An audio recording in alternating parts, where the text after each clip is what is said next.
So the first one is that you can get stuck in negative traits that were never really a part of who you are. Okay, so what am I talking about with this one? So when it comes to narcissistic abuse, okay, narcissists, they regulate their emotions. I say this all the time. They regulate their emotions through you. So what they don't like about themselves, they train the other person to kind of carry that emotion for them.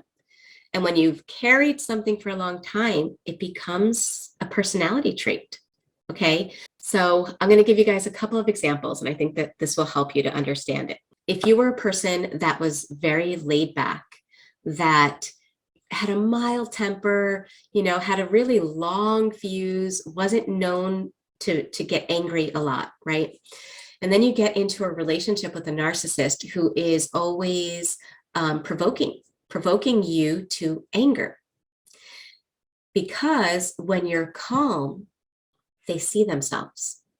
When you are being you, now listen to this statement. When you are being you, your real you, they see themselves and they don't like it.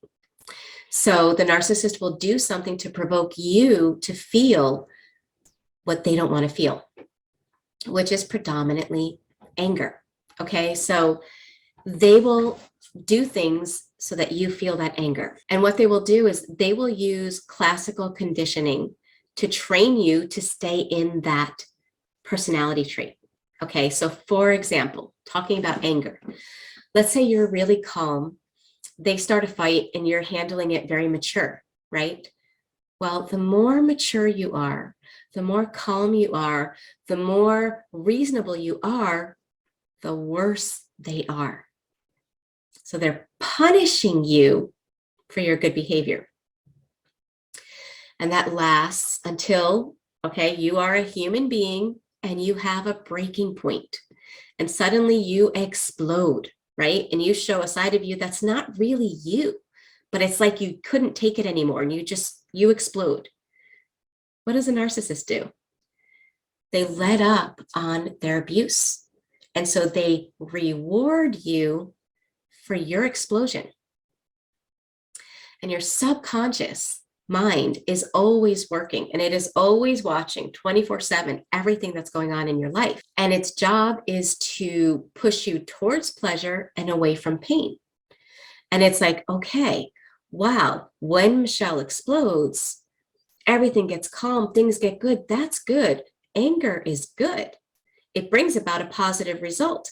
And you start getting a different fuse, right? So somebody in a narcissistic relationship that starts out calm can leave the relationship very short-tempered, very much reactive, with a very strong fight response, feeling out of control of their emotions, very different from who they were. Another negative trait that a person can get stuck in, believe it or not, is depression.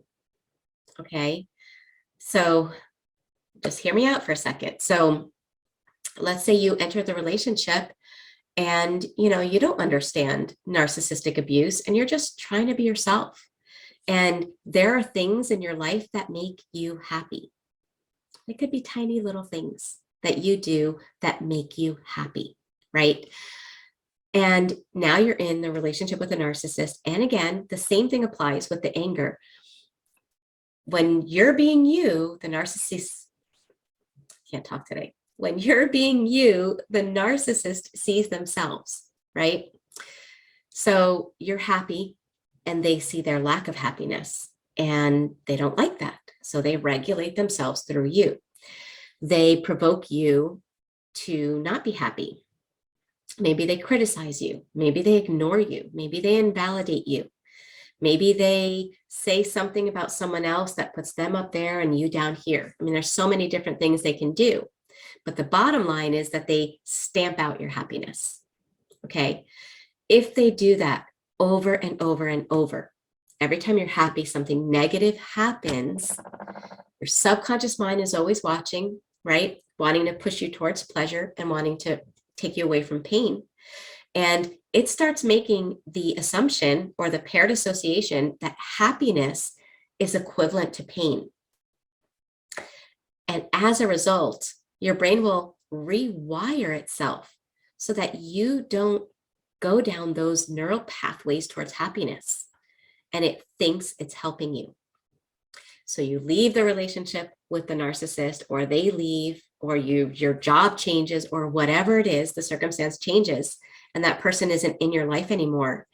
And sometimes a victim of narcissistic relationships, if you remember who you were, you might be like, oh yes, I can be myself now.